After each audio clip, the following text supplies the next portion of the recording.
नमस्कार बच्चों। आज अपन पढ़ेंगे विद्युत धारा।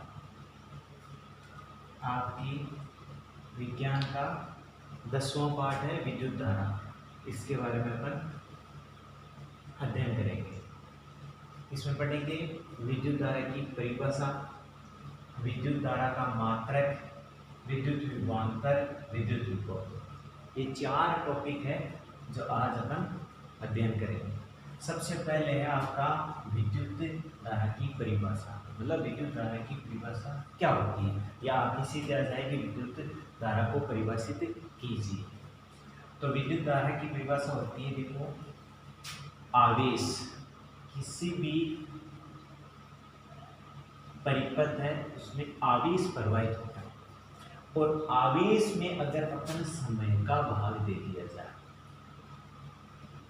वो आपकी कहलाती है विद्युत धारा। इससे अपन इसकी परिभाषा बनाएंगे। आवेशों के प्रवाह की दर को विद्युत धारा कहते हैं। ये मैंने आपको एक बार पहले भी बताया। किसी के अंदर अगर दर शब्द आए परिभाषा के तो उसमें आपको समय का भाग देना है। तो इसी में इस विद्युत धारा की परिभाषा क्या हो गई? आवेशों के प्रवाह की दर को विद्युत धारा कहते हैं। ये इसकी परिभाषा है। दूसरा, इसमें विद्युत धारा का मात्रक। देखो, यह है आवेश का मात्रक होता है कूलाम, और समय का मात्रक आप जानते हो क्या होता है? सेकेंड। क्या होता है? सेकेंड। अब इससे निकल कर क्या आता है? कूलाम बटा सेकेंड, और इन कूलाम बटा सेकेंड को अपन बोलते हैं एम्पियर।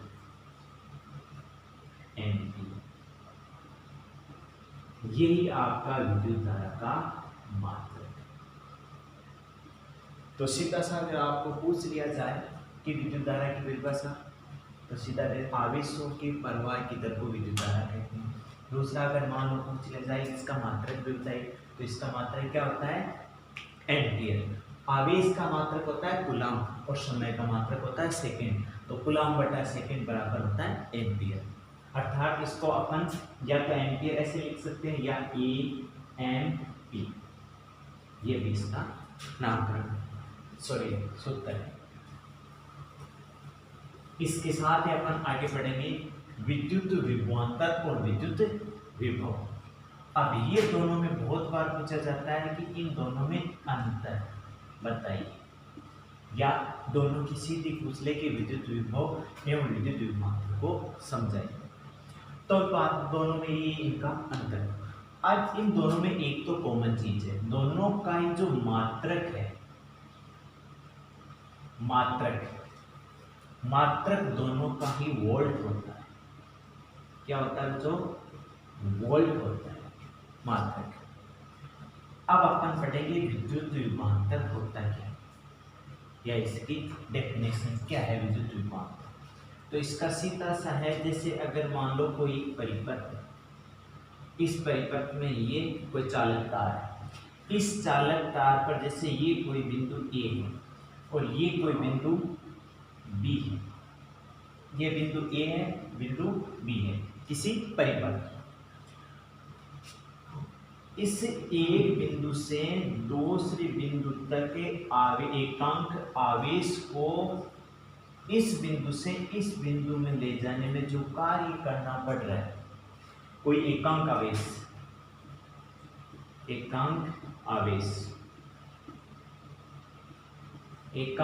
आवेश को इस बिंदु से परिपथ में इस बिंदु से इस बिंदु मतलब A से B तक ले जाने में जो उनको कार्य करना पड़ रहा है वो कहलाता है विद्युत विभवांतर। समझ में आ गया बच्चों? वापस सुन लो। किसी एकांक आवेश को विद्युत परिपथ में किसी एक बिंदु से दूसरे बिंदु तक ले जाने में जो कार्य करना पड़ता है वो विद्युत विभवांतर कहलाता है। इसका मात्रक क्या होता है? वोल्ट होता है। दूसरा आता है विद्युत विभव। और विद्युत विभवांतर और विभव में थोड़ा सा अंतर है, वो क्या है वो बता देता हूं मैं आपको। ये विद्युत परिपथ है। अब कोई अगर आवेश, एकांक आवेश कोई अनंत पर हो स्थित, अनंत में हो, मतलब जो विद्युत क्षेत्र के अंदर नहीं हो, तो किसी एकांक आवेश को अनंत से विद्युत क्षेत्र में, इस विद्युत क्षेत्र में लाने के लिए जो कार्य करना पड़ता है वो आपका कहलाता है विद्युत विभव। समझ में आया क्या? कि एकांक आवेश को अनंत से, एकांक आवेश को अनंत से विद्युत क्षेत्र में लाने में जो कार्य करना पड़ता है वो विद्युत विभव कहलाता है। और इसका मात्रक भी क्या होता है? वोल्ट होता है। दोनों का मात्रक सेम वोल्ट होता है।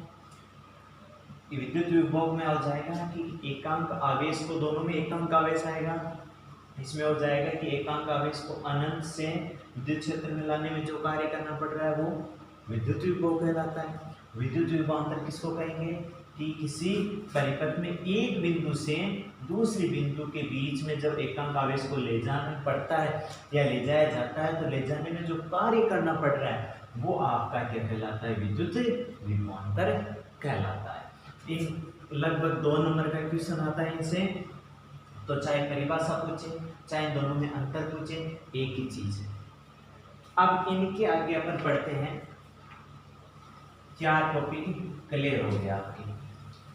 इसके बाद में आता है ओम का नियम।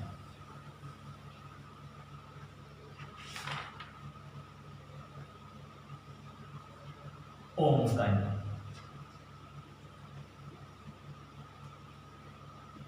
ओम का नियम।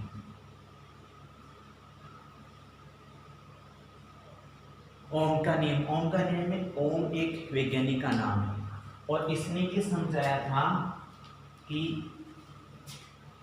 विद्युत धारा जैसे ये अपने ट्रांसफार्मर में या जहां से विद्युत धारा उत्पन्न होती है वहां से अपने घर में पहुंचने वाली विद्युत धारा में कुछ अंतर आ जाता है।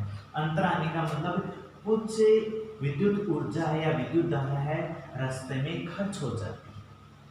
उस खर्च कितनी खर्च होती है वो समझाया था ओम।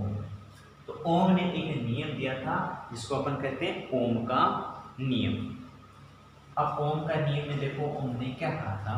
ओम ने कहा था कि यदि कोई चालक तार, इस चालक तार, कोई परिपथ है, परिपथ में चालक तार, इस चालक तार की अगर भौतिक अवस्थाएं, अब भौतिक अवस्था कौन कौन सी होती है? ताप, दाब, ताप और दाब, स्थिर। स्थिर का मतलब क्या होता है? नियत। नियत का मतलब न तो वो कम न ज्यादा, मतलब ये ताप और दाब का क्या हो? एकदम नियत हो, न बढ़े न घटे, उस चालक तार की, इस चालक तार की।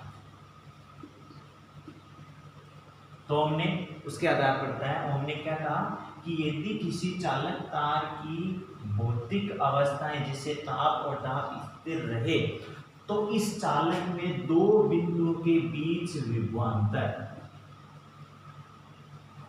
2 बिंदुओं के बीच विभवांतर प्रवाहित धारा के समानुपाती हो जाता है। क्या कहा उन्होंने? ओम के नियम के अनुसार यदि किसी चालक तार की भौतिक अवस्थाएं जैसे ताप दाब स्थिर रहे तो उस चालक तार में 2 बिंदुओं के बीच उत्पन्न विभवांतर प्रवाहित धारा के समानुपाती हो जाता है, अर्थात V समानुपाती I। अब आप जानते हो जब भी समानुपाती का ये निशान, समानुपाती का निशान जब भी हटता है तो एक नियतांक आता है। तो आगे समझते हैं, V बराबर आर आई, V बराबर आर आई। अब आर यहाँ क्या है, आर एक नियतांक है, नियतांक है जिसे प्रतिरोध कहते हैं, जिसे क्या कहते हैं, प्रतिरोध कहते हैं। आर एक नियतांक है जिसे प्रतिरोध कहते हैं। अब यहां से इस आर का अपन मान निकालते हैं, तो आर क्या होता है, आर बराबर V बटा आई, आर बराबर V बटा आई। अब V क्या है, विभवांतर, सॉरी विभवांतर,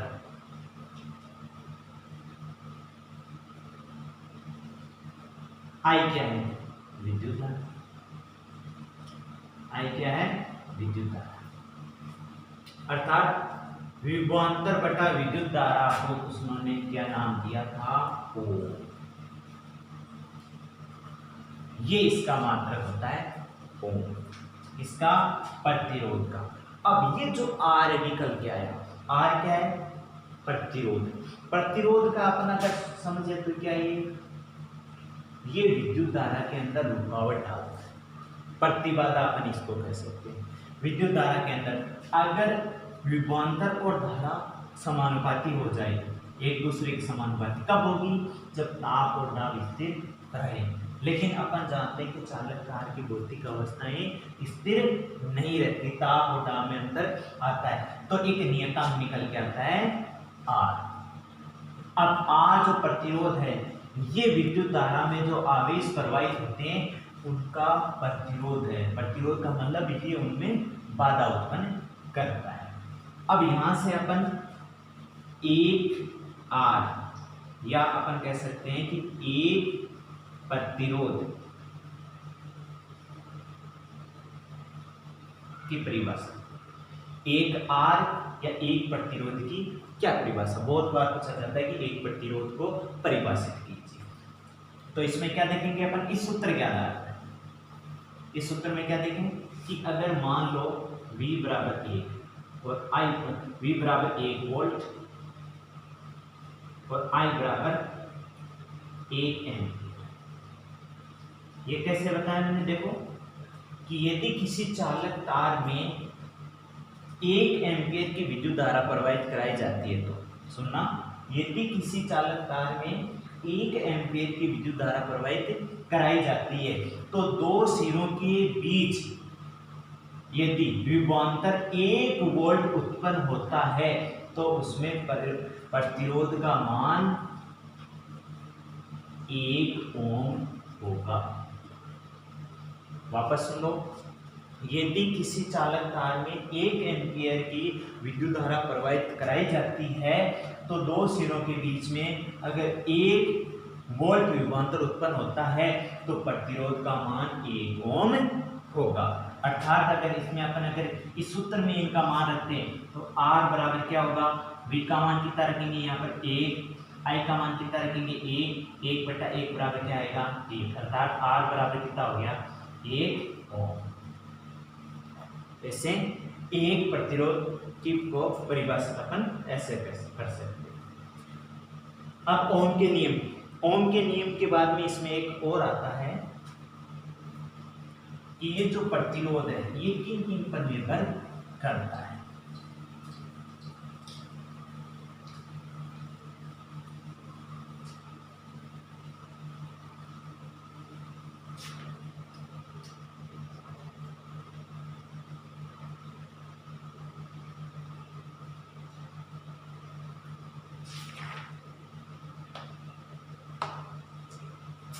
प्रतिरोध की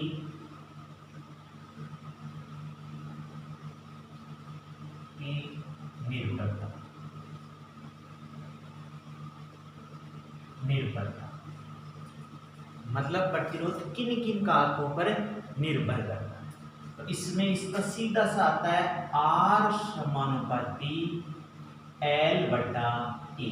ये सूत्र याद रखना, प्रतिरोध की निर्भरता किन पर? आर समानुपाती एल बटा ए पर निर्भर करता है। एल यहां पर है लंबाई से और ए है अनुप्रस्थ काट क्षेत्रफल।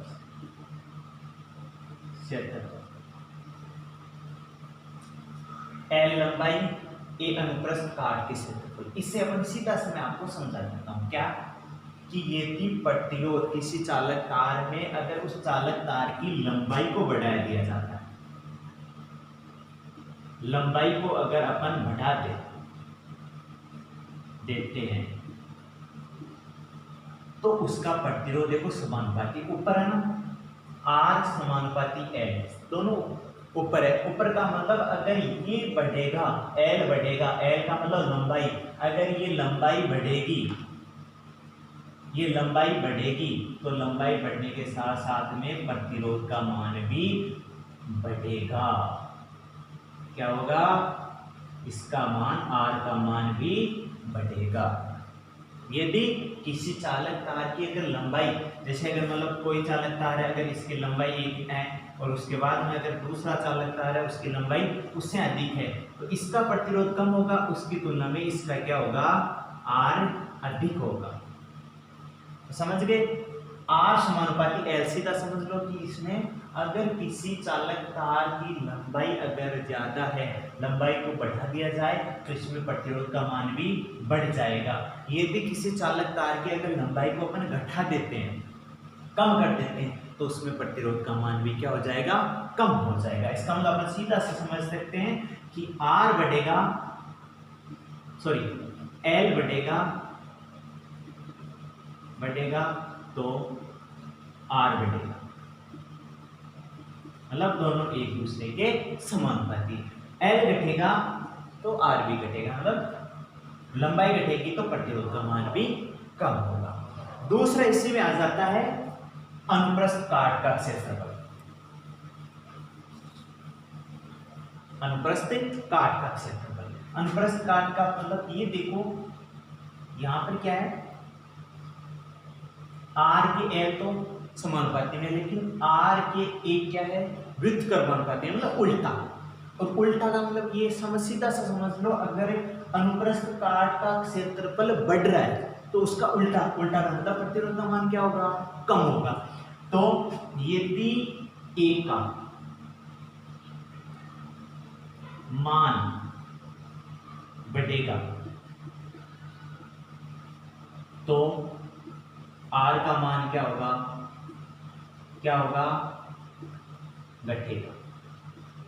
व्युत्क्रम का याद रखना, सीधा सा उल्टा है। ये अगर इसके विलोम में, मतलब ये ऊपर है और ये बटे में, ये अंश में, ये हर में, एक दूसरे अंश हर के उल्टे, तो उसका मतलब अगर जिसका मान बढ़ रहा है तो दूसरे का घटेगा, दूसरे का घट रहा है तो उसका बढ़ेगा।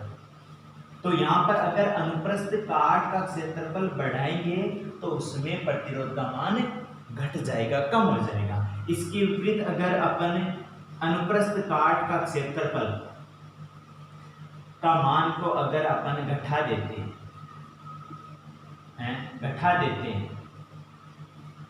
तो क्या होगा? आर का मान, मतलब प्रतिरोध का मान क्या होगा? बढ़ेगा। ये दोनों याद रखना। तो इन दोनों को अपन विस्तार से लिख सकते हैं। आपको किस प्रकार से इनका आंसर कैसे देना है कि प्रतिरोध की निर्भरता किन किन कारकों पर निर्भर करती है, तो इसमें आपको पहले पॉइंट लगाना, एक लंबाई पर निर्भरता। दूसरा पॉइंट लगाना आपको अनुप्रस्थ काट क्षेत्रफल पर निर्भरता।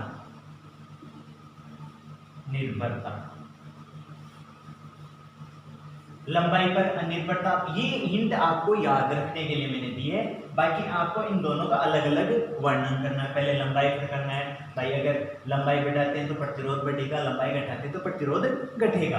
दूसरा, अनुप्रस्थ काट के क्षेत्रफल निर्भरता कैसे रहेगी कि ये इसके व्युत्क्रम है, ये समानुपाती में व्युत्क्रम है, तो इसका कैसे याद रखना है कि अगर अनुप्रस्थ काट का क्षेत्रफल अगर अपन बढ़ाते हैं तो प्रतिरोध का मान क्या हो जाएगा, कम हो जाएगा।